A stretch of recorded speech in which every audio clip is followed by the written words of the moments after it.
Welcome again in new star classes and this is Vinod Bhargav. और हमारा आज का सेशन रहेगा वोकैब का। इंग्लिश इंप्रूव करने के लिए हमने एक नया सेशन शुरू किया जिसकी पहली क्लास हम ऑलरेडी डाल चुके हैं। आज दूसरे क्लास के अंदर वोकैब के अंदर हम डिस्कस करेंगे कुछ कन्फ्यूजिंग वर्ड्स। हम बात कर रहे थे कुछ कन्फ्यूजिंग वर्ड्स को लेकर के, जिसमें हमने कुछ वर्ड्स से पहले डिस्कस किए हैं और अब हम कुछ कन्फ्यूजिंग जो वर्ड्स होते हैं उनको लेकर के आज डिस्कस करेंगे। तो चलते हैं आज के नए सेशन में। ओके, तो देखिए हमारे पास में कुछ वर्ड्स ऐसे हैं जिनका प्रोनाउंसिएशन भी मोस्टली कई बार एक जैसा होता है, या फिर कुछ वर्ड्स ऐसे होते हैं जिनको हम जनरली एक जैसा यूज करते हैं, लेकिन उनके बीच में there is a lot of difference. Okay, they have the same pronunciation but the difference is the main part of the words. So we can say first word अपना है ब्रिडल। ओके, उसके बाद में है ब्राइडल, BRIDLE, ब्रिडल, ब्राइडल। देखो आपने एक word सुना होगा ब्राइड। ब्राइड का अर्थ होता है दुल्हन से, ओके, यानी वधू से होता है, ठीक है। और इसी ब्राइडल से, ब्राइड से बनता है आपका ब्राइडल। तो यानी कि ये किससे संबंधित होगा? ये होगा रिलेटेड टू ब्राइड, यानी कि ये वाला तो हो गया आपका रिलेटेड, इसका संबंध किससे हो गया? रिलेटेड टू ब्राइड, दुल्हन से संबंधित, ठीक है। यानी कि दुल्हन से संबंधित मतलब उसकी वेशभूषा है, ठीक है, या उसके लिए कोई भी काम है तो उसे हम बोल सकते हैं ब्राइडल। ब्राइडल का मतलब दुल्हन से संबंधित, ठीक है ना। जैसे यहाँ पर ब्राइडल वर्क होता है दुल्हन से संबंधित, यानी कि कोई भी जो चीज़ें हैं या कोई भी मान लीजिए मेकअप है या फिर जैसे पार्लर का काम होता है तो उसे हम ब्राइडल वर्क भी बोल सकते हैं। तो ब्राइडल का अर्थ तो सीधा सा हो गया रिलेटेड टू ब्राइड। ओके, उसके बाद देखिए ब्रिडल। ब्रिडल क्या होता है? ब्रिडल होता है आपका head gear, head gear of horse. आपने घोड़ा देखा है और घोड़े को चलाते जब हैं तो उसे कंट्रोल करने के लिए एक लगाम होती है, लगाम, और उस लगाम को ही इंग्लिश में क्या कहते हैं? हेड गियर, ठीक है। Head gear of horse, head gear of horse का मतलब होता है लगाम और उसे कहते हैं ब्रिडल, ठीक है ना। इसको हिंदी में हम बोल सकते हैं क्या? लगाम। तो ये डिफरेंस है दोनों में। पहला अपना है ब्रिडल। ब्रिडल मींस होता है हेड गियर ऑफ हॉर्स, यानी कि जो घोड़ा होता है उसकी जो हेड गियर होती है, यानी कि जो लगाम होती है, उसको ब्रिडल कहा जाता है। और उसके बाद है ब्राइडल, जो किससे बना है? ब्राइड से। तो ब्राइडल किससे संबंधित हो गया?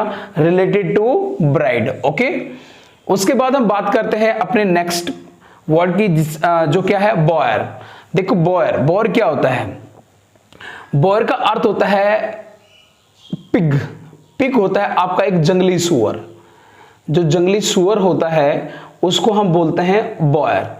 बॉयर होता है। अच्छा, एक वर्ड यहां मिस हो गया जिसको हम लिखेंगे BORE, बॉर। ओके, तो BOAR और BORE, इन दोनों वर्ड्स में डिफरेंस है यहां पर। तो पहला अपना है BOAR, बॉर। ये एक पिग है, एक सुअर होता है, उसको क्या कहते हैं? बॉर, ठीक है। ये एक प्रकार का वाइल्ड पिग होता है, जंगली जो सुअर होता है उसको बॉर कहते हैं।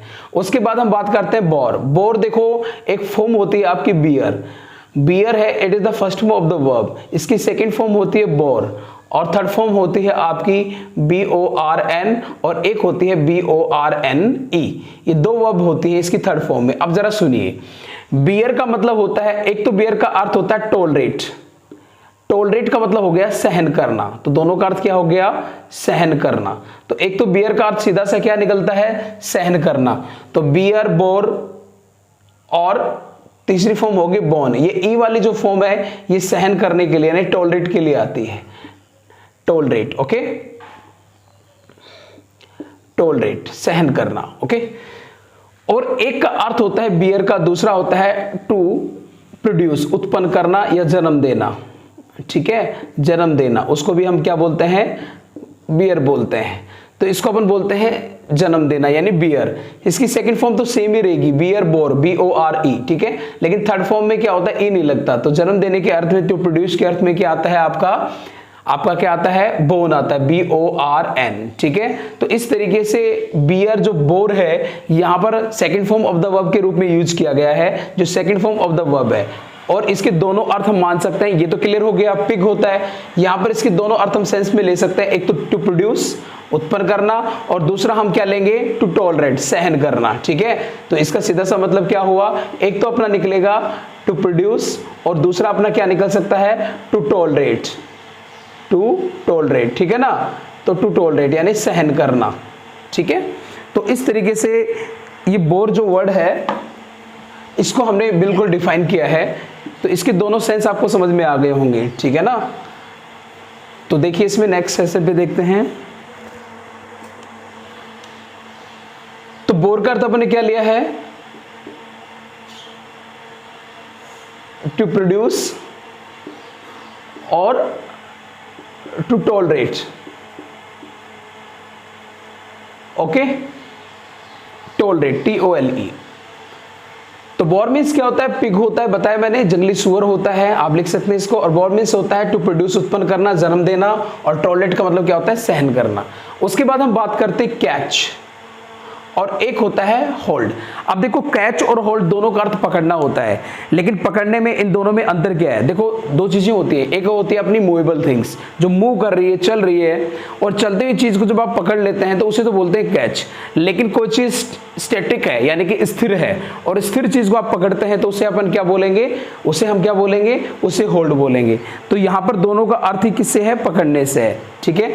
यहां पर जो कैच होता है यानी कि आप इसमें भी क्या करते हैं, होल्ड करते हैं, पकड़ते हैं, होल्ड करते हैं, किसको, होल्डिंग करते हैं, आप पकड़ते हैं किसकी, ऑफ मूविंग, एक चलती हुई थिंग्स, वस्तु को, ठीक है। होल्डिंग किया आपने, पकड़ा, किसको पकड़ा, मूविंग थिंग को, एक चलती हुई चीज को पकड़ा जो मूविंग कर रही है, मूव कर रही है। होल्ड, पकड़ा आपने, किसको पकड़ा, आपने यहां भी क्या की, होल्डिंग की, पकड़ा, किसको पकड़ा, ऑफ स्टैटिक, स्टैटिक होता है स्थिर, ठीक है, स्टैटिक थिंग, ओके। तो पहले वाला कैच है, इसमें भी आदमी होल्ड करता है, और दूसरा होल्ड है, उसमें भी होल्ड करता है। दोनों में अंतर क्या होता है कि जब किसी जैसे just suppose we are talking about in a cricket, okay, then a player catch a ball, then he is catching a moving thing, it means we can say it's a catch, but somethings that is given by your family और your parents, okay. कोई भी चीज आपको जो दी जा रही है, जो होल्ड है, पहले से स्थिर है, रुकी है, तो उसको अगर आप पकड़ते हैं, उसको अपन क्या बोलते हैं, होल्ड करना। किसको, स्टैटिक थिंग को। स्टैटिक क्या हो गया, स्थिर हो गया।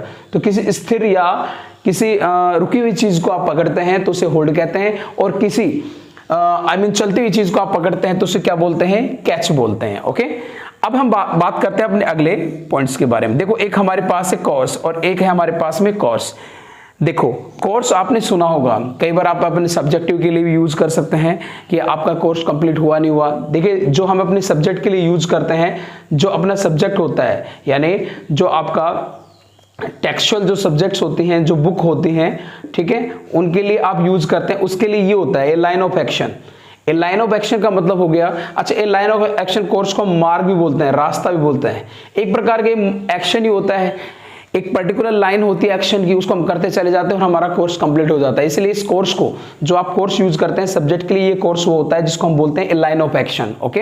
या एक पर्टिकुलर पाथ, एक मार्ग होता है जिस पर हम लगातार फॉलो करते करते अपने टारगेट को अचीव कर लेते हैं। तो ये वाला जो कोर्स है, ये आपका ए लाइन ऑफ एक्शन है, यही क्या होता है, आपका कोर्स होता है, सब्जेक्टिव कोर्स होता है। उसके बाद में ये कोर्स जो होता है, इसका अर्थ होता है मोटा, रफ बोलते हैं जिसको, रफ, ROUGH, रफ। रफ होता है मोटा या खुरदरा, मोटा या खुरदरा, ठीक है ना। जैसे मान लीजिए कोर्स क्लॉथ होता है, course cloth, COURSE, course cloth, ठीक है। कोर्स क्लॉथ का मतलब क्या हो गया, सॉरी ए आएगा यहां पर, COARSE, कोर्स क्लॉथ का मतलब क्या हो गया, मोटा कपड़ा। जो कपड़ा मोटा है, खुरदरा है, ठीक है, उसे भी कोई भी कोर्स थिंग है, कोई भी चीज हो सकती है जो मोटी और खुरदरी है, ठीक है, स्मूथ नहीं है, चिकनी नहीं है, तो उसे हम बोलेंगे कोर्स। तो रफ जो चीज होती है उसको अपन क्या बोल सकते हैं, इसे अपन बोल सकते हैं क्या, इसे अपन बोल सकते हैं कोर्स, ओके। और ये कोर्स क्या होता है, अपने लाइन ऑफ एक्शन होता है, कोई भी activities that are doing in a particular and continuously way, that's why a line of action it means it's a course, okay. Next अपना है कॉन्फिडेंट और कॉन्फिडेंट। ये दोनों बहुत इंपॉर्टेंट वर्ड हैं, इसको अच्छे से माइंड में रखना है। तो पहले हम बात करते हैं कॉन्फिडेंट की। देखो एक तो कॉन्फिडेंट होता है, जैसे आप बोलते हैं आर यू कॉन्फिडेंट, कि आप क्या है, श्योर या सर्टेन है। तो ये जो विश्वासी होता है, जो विश्वास वाला आदमी होता है, जिसको हम कॉन्फिडेंट कहते हैं, ठीक है, इसको तो हम बोल सकते हैं SURE, श्योर, सर्टेन, CERTAIN, ठीक है ना। तो यानी कि पक्का और निश्चित जो आदमी होता है अपने विश्वास में, यानी कि विश्वास में जो पक्का होता है, विश्वास में जो पक्का होता है उसे हम क्या कहते हैं, कॉन्फिडेंट कहते हैं। स्पेलिंग रहेगी CONFIDENT, अंतर सिर्फ ई और ए का है, ये ध्यान रखना, ठीक है। तो कॉन्फिडेंट किसे कहेंगे, जो श्योर और क्या होता है, सर्टेन होता है। और एक होता है कॉन्फिडेंट।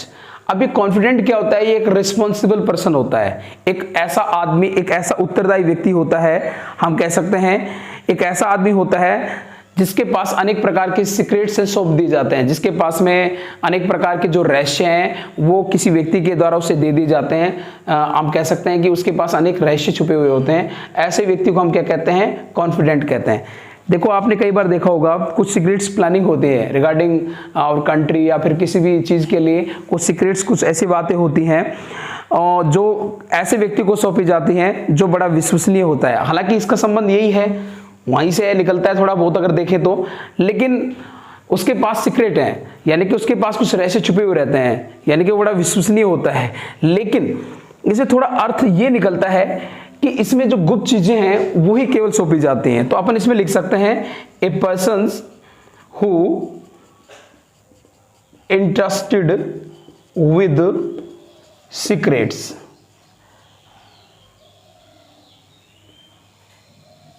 Secrets, okay. यानी कि एक ऐसा आदमी जिसके पास में, जिसको इंटरेस्टेड विद, यानी कि जिसको प्रदानें सौंप दी जाती हैं क्या, या जिसके पास में जो गुप्त रहस्य होते हैं वो सारे के सारे जो रहस्य होते हैं वो उसके पास छुपे हुए रहते हैं, यानी कि उसको सौंप दिए जाते हैं, उसको अपन क्या बोलते हैं, सीक्रेट्स बोलते हैं। A person who interested with secrets, okay, secrets, तो उसको अपन क्या बोलते हैं, कॉन्फिडेंट। तो इन दोनों में देखो थोड़ा अंतर क्या हुआ है, एक तो कॉन्फिडेंट होता है श्योर और सर्टेन, कि बिल्कुल निश्चित है, विश्वास आदमी, ठीक है। और एक कॉन्फिडेंट का मतलब क्या होता है, a person who interested with secret, जिसको अपन गुप्त रहस्य के लिए उस पर पूरा भरोसा करके उसको सारा काम सौंप दिया जाता है, ऐसे को बोल सकते हैं कॉन्फिडेंट, ठीक है। तो इन दोनों में अंतर ये होता है, थोड़ा सा ध्यान से देखेंगे। उसके बाद हम बात करते हैं कॉप्स की। देखो कॉप्स आपने सुना भी होगा कि कॉप्स क्या होता है, किसे बोलते हैं कॉप्स को। देखो कॉप्स और कॉप्स, ये कॉप्स क्या होता है, ये एक डिवीजन होता है, एक डिवीजन, एक विभाग होता है, एक संभाग होता है किसका, ऑफ आर्मी। जो सेना है उसके विभाग को हम कॉप्स बोलते हैं। अनेक प्रकार के सीरियल भी आपने देखे होंगे, कॉप्स के नाम से अनेक प्रकार के सीरियल चलते हैं। जो एक सेना की टुकड़ी होती है, पुलिस लोगों का एक दल होता है, उसको हम कहते हैं। इसमें बहादुर लोग काम करते हैं, स्पेशली ये एक आर्मी ऑफ, हम कह सकते हैं ब्रेव पर्सन। जो ब्रेव होते हैं, बहादुर लोग होते हैं, उनकी जो आर्मी होती है उसको ही अपन क्या बोलते हैं, कॉप्स बोलते हैं। जिसके अंदर कुछ पर्टिकुलर अच्छे जो हम कह सकते हैं कि आर्मी के जो कैंडिडेट होते हैं उनको इसमें शामिल किया जाता है, एक पर्टिकुलर उनका डिवीजन बना दिया जाता है, जिसको हम क्या कहेंगे, कॉप्स कहेंगे, यानी कि सेना की टुकड़ी कहेंगे। इसको हम हिंदी में बोल सकते हैं ये एक सेना की क्या है, टुकड़ी है, ठीक है, उसको हम कॉप्स कहते हैं। एक होता है कॉप्स, ये क्या होती है, ये एक डेड बॉडी होती है, लाश जिसको बोलते हैं, या शव, डेड बॉडी, शव होता है, मरे हुए व्यक्ति के शव को हम क्या कहेंगे, कॉप्स कहते हैं, ठीक है। सेम प्रोनाउंसिएशन है, कॉप्स, डिवीजन ऑफ आर्मी, और ये भी क्या है, कॉप्स, लेकिन इसमें ई लास्ट में आता है। It means it's a dead body of a person, किसी भी व्यक्ति का जो मृत शरीर होता है उसी को कॉप्स कहते हैं, समझ में आ गया। लेकिन ऑफ पर्सन लगाना पड़ेगा अपने, इसमें सिर्फ ये आदमी की होती है, यानी कि सॉरी मेल और फीमेल में, यानी पर्सन की होती है। उसके बाद हम बात करते हैं कैरकैस। अभी कैरकैस क्या है, कैरकैस भी क्या होता है, ये होती है a large dead body of animal, कि कोई भी पशु का जो विशालकाय शरीर है, मरा हुआ शरीर, उसको अपन कैरकैस कहते हैं। तो पर्सन यानी किसी इंसान की डेड बॉडी को तो क्या कहते हैं, कॉप्स कहते हैं। और अगर किसी जानवर की विशालकाय शरीर उसका मृत पड़ा हुआ है, उसको अपन क्या बोलते हैं, उसको अपन बोलते हैं कैरकैस बोलते हैं, okay. A large dead body of animal, किसी भी जानवर का जो मृत शरीर होता है उसको कैरकैस कहा जाता है। तो देखो तीनों में अंतर क्या हुआ, फर्स्ट वन है corps, it's a division of army, सेना की एक टुकड़ी को कॉप्स कहते हैं। और ये क्या होती है, डेड बॉडी भी पर्सन है, व्यक्ति के लिए यूज किया जाता है। और ये क्या है, कैरकैस क्या होता है, कैरकैस का मतलब होता है a large dead body of animals, okay, यानी कि जो जानवर होता है उसके विशालकाय जो शरीर है उसको अपन क्या कहेंगे, कैरकैस कहेंगे, ठीक है, समझ में आ गया होगा आपको। उसके बाद हम बात करते हैं कॉम्प्लीमेंट और कॉम्प्लीमेंट, ये आपने खूब सुना होगा। ठीक है। कई बार हम जैसे मान लीजिए कई बार पूछते हैं ये काम कैसा है, ठीक है, व्हाट्सएप का या फिर और भी किसी ग्रुप के माध्यम से आप अपना कॉम्प्लीमेंट देते हैं, इस प्रकार अपना इशारा देते हैं, ठीक है। तो ये क्या होता है, किसी भी काम की तारीफ करना, उसको हम बोलते हैं कॉम्प्लीमेंट देना, यानी कि ये एक रिमार्क है किसका, एडमिरेशंस का, यानी कि आप किसी को क्या कर रहे हैं, अप्रिशिएट कर रहे हैं, प्रशंसा कर रहे हैं। तो कॉम्प्लीमेंट तो क्या होता है, इस कॉम्प्लीमेंट का तो मतलब क्या होता है, इस कॉम्प्लीमेंट का मतलब तो होता है ये क्या है, रिमार्क है, ठीक है। आप रिमार्क कर रहे हैं, उसको संकेत दे रहे हैं किसका, ऑफ एडमिरेशन, एडमिरेशंस यानी एडमायर कर रहे हैं उसको, ठीक है, प्रशंसा कर रहे हैं, एप्रिसिएशन, एप्रिसिएशन, एप्रिसिएशन का भी क्या होता है, प्रशंसा करना, प्रेज करना, PRAISE, प्रेज, प्रेज का भी क्या होता है, प्रशंसा करना। तो ये जो आई वाला है कॉम्प्लीमेंट, इसका मतलब भी क्या कर रहे हैं कि आप किसी भी काम की किसी भी व्यक्ति को कॉम्प्लीमेंट कर रहे हैं, उसको कह रहे हैं wow what's kind of a work you are done, ठीक है, यू हैव वेल डन। किसी भी काम के लिए आप उसको बोल कर, वबली बोल करके, या फिर आप अपने किसी भी जेस्चर के माध्यम से या कोई भी बॉडी लैंग्वेज के माध्यम से आप रिमार्क करते हैं, उसको ये दिखाने की कोशिश करते हैं कि वास्तव में तूने बहुत अच्छा काम किया। तो इसी को अपन क्या बोलते हैं, कॉम्प्लीमेंट बोलते हैं। किसका है, एडमिरेशन का, यानी कि अप्रिशिएट कर रहे हैं, उसको प्रेज कर रहे हैं, प्रशंसा करते हुए अगर आप उसके बारे में कुछ कहते हैं या कुछ बोलते हैं या कुछ संकेत करके कहते हैं, उसको कॉम्प्लीमेंट कहा जाता है। उसका दूसरा अपना है कॉम्प्लीमेंट, इसमें ई आ रहा है, ठीक है। तो कॉम्प्लीमेंट के ये क्या होता है, देखो ये होता है कि कोई भी चीज जो हमारे पास होती है उसमें अतिरिक्त वृद्धि करने के लिए, उसको इंप्रूव करने के लिए कोई भी काम आप करते हैं उसे कॉम्प्लीमेंट कहते हैं। यानी कि इसको हम कहेंगे टू ऐड न्यू, कि कुछ नया ऐड करना, टू इम्प्रूव, इंप्रूव करने के लिए, यानी कि कुछ सुधार करने के लिए कोई नई चीज हम ऐड करते हैं उसे हम कॉम्प्लीमेंट कहते हैं। जैसे कई बार हम बोलते हैं कि इसमें इस कॉम्प्लीमेंट की आवश्यकता है, यानी कि इसमें इसके साथ कुछ अधिक ऐड करने की आवश्यकता है, इसका ये कॉम्प्लीमेंट कर लिया जाए, या इसका कॉम्प्लीमेंट ये हो सकता है, उसका एक दूसरा रूप हो सकता है, उसको एक दूसरे इस तरीके से पेश किया जा सकता है। तो कहने का मतलब to add new, to improve, किसी चीज में सुधार करने के लिए उसमें कुछ नया ऐड करना कॉम्प्लीमेंट कहलाता है। और रिमार्क ऑफ एडमिरेशन का मतलब क्या हो गया, या एडमायर का अर्थ क्या हो गया, प्रशंसा करना, अप्रिशिएट करना, प्रेज करना, उसको हम बोलेंगे कॉम्प्लीमेंट, ठीक है। नेक्स्ट आपका है ड्यूल और ड्यूल, ये तो आपने सुना होगा, आपने सुना है ड्यूल जिसको बोलते हैं, ड्यूल का मतलब क्या होता है, ड्यूल, ये तो आपने सुना भी होगा, ड्यूल सिम, यानी कि ड्यूल का मतलब क्या होता है, दोहरा, ठीक है, यानी बोथ, दो, ठीक है, विद बोथ, दो के साथ, यानी जिसमें दो चीजें होती हैं उसे ड्यूल बोलते हैं। दोहरा, कोई भी दो चीज, उसको क्या बोला जाता है, dual. A particular things has a two, यानी कि एक ऐसी चीज जिसके दो भाग होते हैं। ए particular things has a two parts, जिसके दो भाग होते हैं, या उसके अंदर दो अन्य पर्टिकुलर थिंग्स होती हैं, तो उसको तो अपन ड्यूल बोलते हैं। और ये ड्यूल क्या होता है, ये अपने आप में एक झगड़ा होता है, किसके बीच में, ये होती है ए फाइट बिटवीन टू पर्सन, या कोई भी चीज लगा लीजिए, यानी कि दो आदमियों के बीच में या दो व्यक्तियों के बीच में जो झगड़ा होता है उसको ड्यूएल, जिसको हिंदी में बोलते हैं द्वंद्व, ठीक है, द्वंद्व, ड्यूएल बोलते हैं इसको। तो इस तरीके से ड्यूएल का मतलब एक तो रिलेटेड किससे है, टू से, और दूसरा किससे है, फाइट से, वो भी किसके बीच में, दो। इसके अंदर ध्यान रखना ऑब्जेक्ट्स हमेशा दो ही होते हैं, दो पर्सन भी हो सकते हैं यहाँ पर, ठीक है, दो थिंग्स हो सकती हैं, लेकिन यहाँ पर जो होगा, यहाँ भी दो ही पर्सन हो सकते हैं, ठीक है ना। तो यहाँ पर ड्यूल का मतलब क्या होता है, द्वंद्व, झगड़े से है, और झगड़ा है वो सिर्फ दो व्यक्तियों के बीच की बात होती है, तो इसे ड्यूल कहा जाएगा कि दोनों के बीच में ड्यूल है, दो व्यक्तियों के बीच में क्या है, ड्यूल है, द्वंद्व चल रहा है, आपसी वाद विवाद चल रहा है, ओके, यस। तो यहाँ पर क्या है, ये तो दो वस्तु की बात हो सकती है, ठीक है ना, जिस एक ऐसी कोई वस्तु जिसमें दो चीजें डलती हों, जैसे अपना मोबाइल जिसमें दो सिम डलती हैं, तो उसे हम बोलते हैं ड्यूल सिम, ओके, या ड्यूल सिम मोबाइल। लेकिन यहाँ पर क्या है, दो व्यक्तियों के बीच जो झगड़ा है उसको भी क्या बोलेंगे, ड्यूल बोलेंगे, ठीक है। तो यहाँ पर ये झगड़े के लिए आता है ड्यूल, ध्यान रखें। अब अपना अगला वर्ड है डिफाई, डिफाई। अब इस डिफाई का मतलब देखो क्या होता है, एक डिफाई हमारे पास यह है, इस डिफाई का मतलब होता है किसी भी काम का उल्लंघन करना, किसी भी नियम को तोड़ना।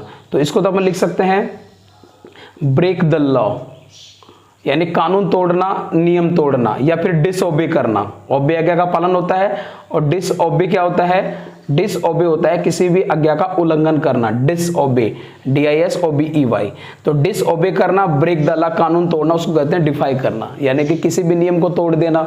ठीक है, कुछ भी रूल्स, पर्टिकुलर रूल्स बनाए गए हैं, and rules are made just by the society और द पर्टिकुलर एजेंसी और ए गवर्नमेंट और a non government agency, you no.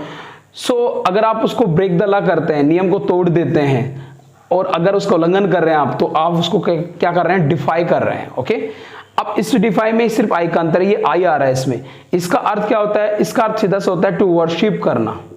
Worship का मतलब होता है किसी की पूजा करना। ठीक है, वर्शिप ऑफ गॉड और गॉडेस, यानी कि देवी या देवता जो है उसकी पूजा करने को क्या कहते हैं, डिफाई करते हैं। ठीक है ना, यानी कि उसका अभिषेक करना, अभिनंदन करना, पूजा पाठ करना, उसको क्या कहा जाता है, डिफाई कहा जाता है। तो दोनों में अंदर समझ में आ गया, break the law, disobey, defy करना, यानी टू वर्शिप गॉड और गॉडेस। ठीक है, तो अपन ने देखा इसमें क्या क्या सीखा है। कॉप्स, कॉप्स का मतलब क्या हो गया, डिवीजन ऑफ आर्मी हो गया। ये कॉप्स है a dead body of a brave person, किसी भी बहादुर किसी भी कोई भी व्यक्ति है उसका जो शव होता है उसको अपन क्या कहेंगे, कॉप्स कहते हैं। और इसके अंदर क्या होता है, के केस में a last dead body of animal, पशु की जो बड़ी विशालकाय मृत शरीर है उसको के केस कहेंगे। कॉम्प्लीमेंट, कॉम्प्लीमेंट, ये जो कॉम्प्लीमेंट होता है ये आपका कोई रिमार्क होता है जो जिसमें आप किसी को एडमायर करते हैं, अप्रिशिएट करते हैं। और इस कॉम्प्लीमेंट का मतलब क्या करते हैं कि किसी भी चीज के अंदर उसको इंप्रूव करने के लिए कुछ नया ऐड करना, उसको कॉम्प्लीमेंट कहा जाता है। इस ड्यूल का मतलब क्या होता है, दो वस्तुओं से, दो किसी चीजों से होते हैं। और ड्यूल क्या होता है, दो व्यक्तियों के बीच में जो फाइट होती है, झगड़ा होता है, उसको ड्यूल कहते हैं। डिफाई का मतलब किसी रूल को ब्रेक करना या डिसओबे करना, उसको डिफाई कहेंगे। और इस डिफाई का मतलब क्या होता है, किसी वर्शिप या फिर टू वर्शिप ऑफ गॉड और गॉडेस, उसको क्या कहते हैं, डिफाई। ब्रिडल का बता दिया मैंने, हेड गियर ऑफ हॉर्स, जो घोड़ा है उसको कंट्रोल करने के लिए, टू कंट्रोल द हॉर्स, जो हेड गियर होता है, लगाम बोलते हैं उसको ब्रिडल बोलते हैं। और ब्राइडल रिलेटेड टू ब्राइड, दुल्हन से संबंधित को जो भी चीज होगी उसे ब्राइडल कहेंगे। बोर एक जंगली सुअर होता है, पिग बोल सकते हैं। ओके, स्वाइन भी होता है वैसे तो सुअर। ठीक है, यस। उसके बाद देखिए बोर, BORE, बोर। तो बोर का अर्थ देखिए इसमें BORE, बोर का मतलब क्या होता है, प्रोड्यूस होता है, टू टॉलरेट होता है, सहन करना या जन्म देना, मैंने आपको बताया था। कैच और होल्ड में क्या अंतर है, कैच में किसी मूविंग थिंग्स को होल्ड किया जाता है, जबकि होल्ड के अंदर किसी स्टैटिक थिंग्स को होल्ड किया जाता है। कॉर्स, CORSE, कॉर्स क्या होता है, एक कॉर्स का अर्थ होता है रफ, COARS, रफ। कोई भी रफ क्लॉथ हो सकता है, रफ पेपर हो सकता है, खुरदरा। और ये course A line of action है, कोई भी एक्टिविटी जो लगातार की जा रही है पूरा करने के लिए, उसे कोर्स कहते हैं। कॉन्फिडेंट, श्योर और सर्टेन होता है। और इस कॉन्फिडेंट, ये एक नाउन है, ध्यान रखना। इस कॉन्फिडेंट का मतलब होता है पर्टिकुलर पर्सन होता है, एक प्रोमिनेंट पर्सन होता है who interested with the secrets, जिसके साथ में सीक्रेट्स शेयर किए जाते हैं, यानी जिसके साथ में अनेक प्रकार के जो रहस्य है वो बांटे जाते हैं, उसको क्या कहेंगे, अपन कॉन्फिडेंट कहेंगे। ओके, सो ये आज अपना सेशन था जिसके अंदर कुछ अब कंफ्यूजिंग वर्ड्स को अपने सॉल्व किया है। I hope you have the proper understanding to grab all kind of words, so that's why तो आपको इनको थोड़ा सा ध्यान रखना है कि इनको लगातार प्रैक्टिस में लेते हुए इन वर्ड्स को प्रिपेयर करना है, एक नोटबुक में लिखते हुए चलना है, उसको प्रैक्टिस में लगाना है। और बीच में आपका जो प्रैक्टिस टेस्ट रहेगा जिसमें 4 ऑप्शन आपके पास में होंगे, sentences fill in the blanks के अंदर होंगे, और आपको उस सेंटेंस की सेंस को समझते हुए इन कंफ्यूजिंग वर्ड्स को फिलअप करना होगा। इस तरीके की प्रैक्टिस हम डालेंगे और उसको हम सोल्व करेंगे। ओके, मिलते हैं अगले नए सेशन में, अगली क्लास के अंदर। Okay, bye.